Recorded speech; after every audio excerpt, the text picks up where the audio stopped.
Hi, everybody. Welcome to Insights. Shoot. We are not Inside I love Scoop. when you do that because I always feel like I'm going to be let in on a secret. Yeah. Okay. Well, let's do it. Instead, welcome to Fridays with Sue and Steph. And it's so regular that I forget to swap out that banner. So sorry. Anyway, we are here today to talk about, kind of that transition from end of summer to beginning of school, or just if you don't have beginning of school, just end of summer.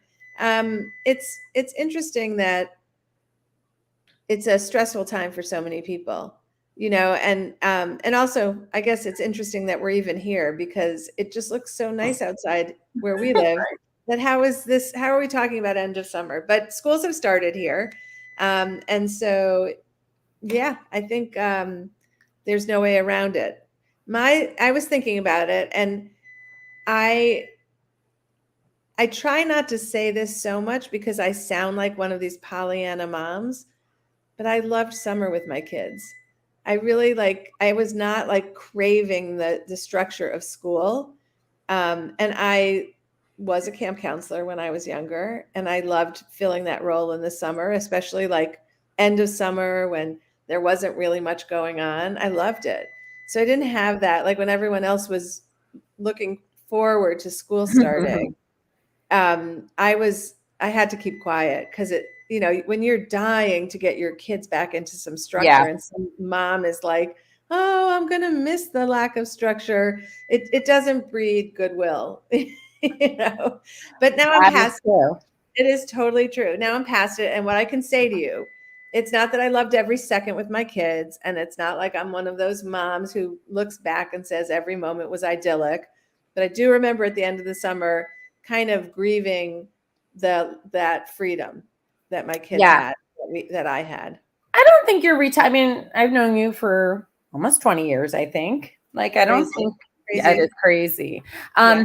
But I think you have always loved that because I remember my issue is transitions. And so whether it's coming into summer, out of summer, like I don't do transitions well.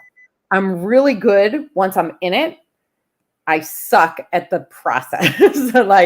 And so even going into summer, like I'd always be so anxious. What's it going to look like? What's it, right? And then settle into the routine. And then same at the end of it. And so whatever I'm in, I can enjoy and find like the joy in. It doesn't mean that there aren't joyless at times.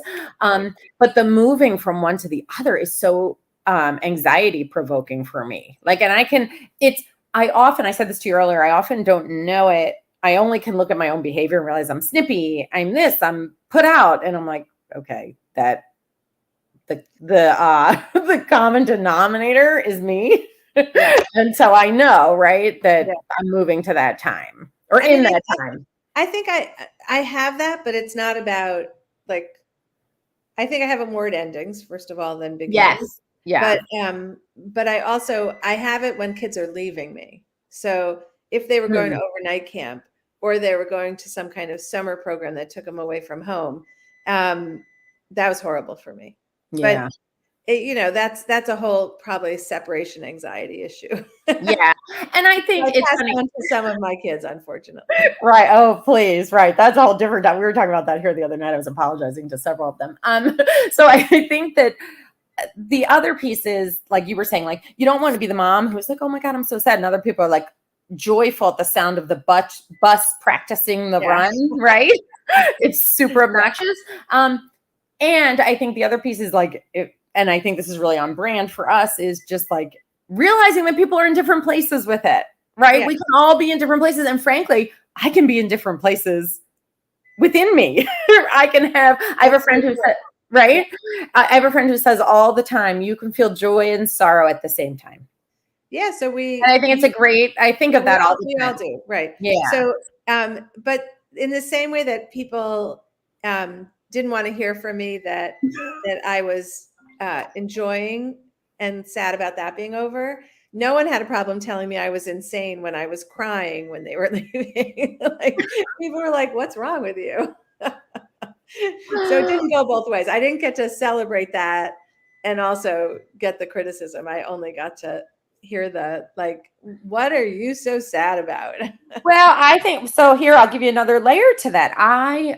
Another perspective is that because I'm not someone who, like, I don't enjoy or get weepy at like the pomp and circumstance or the last first, that whole thing that I don't understand because I'm not good at sequencing, like last first day and all that. Like, I often feel guilty as a mom. Like, why don't I feel that way about it?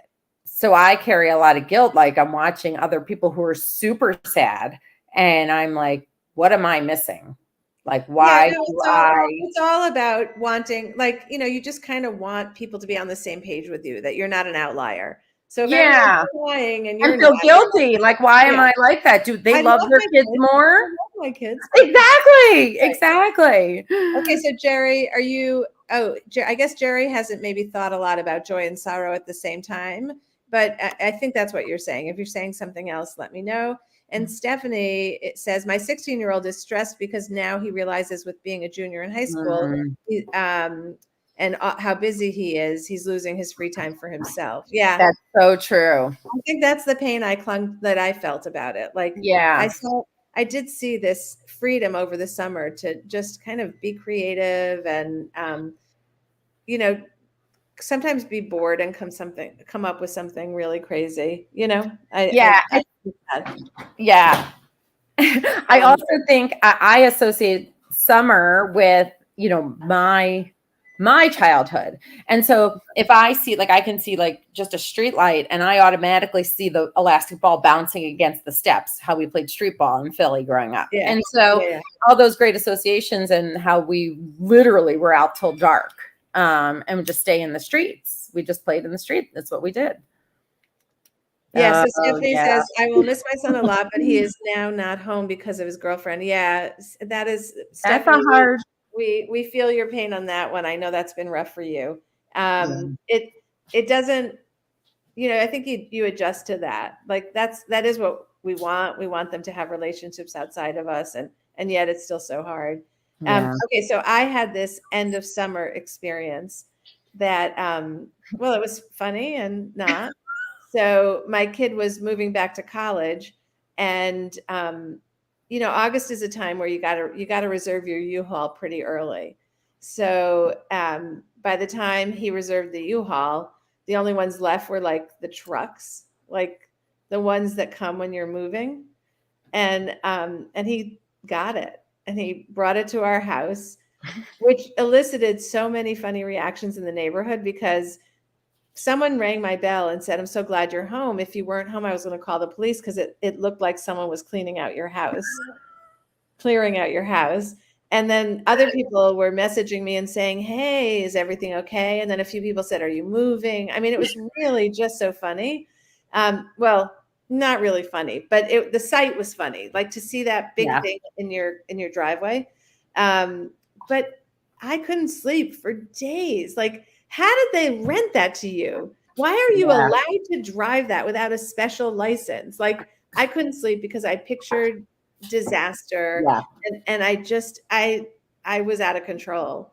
So talking about anxiety, I would have to say that went pretty high for me, looking at my kid and thinking, kind of not seeing them as the budding adult they are, and more seeing that little kid. Like, it was almost like, how you see these pictures when kids are learning to drive and they, you see a toddler in the, there. I think that's what I was seeing. And, it's not like, my husband thought it was ironic that his kid could drive that, probably had a little wish that he could drive it, and also had a teeny bit of concern, but not like me, not like up at night tossing and drinking. Yeah, that I love Jessica's comment. That is how let's share that. Okay, so Jessica says, so much anxiety about the school year. Summer is when my kids can finally relax. School is our biggest stressor. Yeah, I feel that. It's hard. It's like, we always take on their pain and we know what it looks like during the school year. And so it feels like a loss for us too, that you're watching where like they're moving into this space. And you're like, oh, summer was so much better. Well, it's our own stress. Like, how many balls are you juggling when you have two kids at events at the same time and you can't figure out how to get to both, or and just like, kind of looking like, for me, I was just talking to somebody yesterday, and her name is Anya Kamenetz, and she wrote a book called The Stolen Year. And we actually have a few copies to give away. So if somebody wants it, just email editor@yourteenmag.com. And anyway, so she talks about how during COVID, there were, for some people, like this sense of slowing down. Mhm. And, Oh, I mean, I'll all of raise us my hand slowed on that. down. Yeah. All of us Yeah. slowed down, but there Mhm. was a sense of gratitude in that, Mhm. despite all the insanity going on with COVID, that you could kind of breathe and not feel like you're missing out on anything, or your kids' opportunities are lost or anything like that, because everybody was on an equal playing field. I would agree with that. And I think the other piece, and I hope this is one piece I hope we can keep from COVID, is realizing that we talk so much about the stress. I mean, like Jessica just said, so much anxiety because you know what the school year is like, that realization that like kids can go at their own pace. We don't all have to be doing the same thing. They don't all have to be doing the same thing. And I really hope that that's something we can hold on to. Oh, I love that, Stephanie. Yeah, being home, let us connect as a family. That's Yeah, really so it is one of those, like, we used to joke about how you couldn't say silver lining, because we wanted to see what was the silver lining. I mean, Yeah. we wanted to see in this disaster what we could find, but it was too soon. No one wanted to hear it during it. But now Yeah. we can really talk about honestly, like what do you want you and your kids to keep? And like for me, the pace was too slow, but the normal pace is too fast, and not getting back to that like crazy pace. Yeah, I think you may have just coined something, Sue. It could be like Goldilocks. Goldilocks, COVID and Yeah, Goldilocks, right? yeah, it is. It always is, and I don't Yeah. think I coined it, but thank you. You're welcome. Any other stories on your end? No, I mean, I think it's just, I've said this before, July 4th, I'm always a little sad because I feel like now we're moving to the other side of the summer, and that makes me sad. And then as soon as it hits August, I'm like, oh my God, it's over. Like, so it's so hard. And our August and September, where Sue and I live, and even October are usually pretty lovely. So I need to readjust, and maybe this will happen naturally with the kids growing up and leaving, et cetera. But like, readjust like that calendar in my head and realize like it's not the end of it, but it is hard to get away. I do feel like August for me is synonymous with transition, and I don't know if that ever leaves. Yeah. I don't know. I mean, I remember my first job out of college when September hit and nothing changed. I was like, what? Like nothing changes? This is what life looks like? Yeah, not good. Not good. Well, all I can say is I'm thinking about everybody who's sending kids back to school, college, and, my Facebook feed is just filled with people, holding up their signs, 9th grade, 11th grade, 8th grade, first year college, second year. I mean, the whole thing. And so like, that's definitely adding to my own anxiety. But just watching it, but I'm hoping everybody a good school year and just settling in. Happy settling in is what I'll say. Soft landings for everyone. Yeah. Have a great week. We'll talk to you next week. Bye, guys.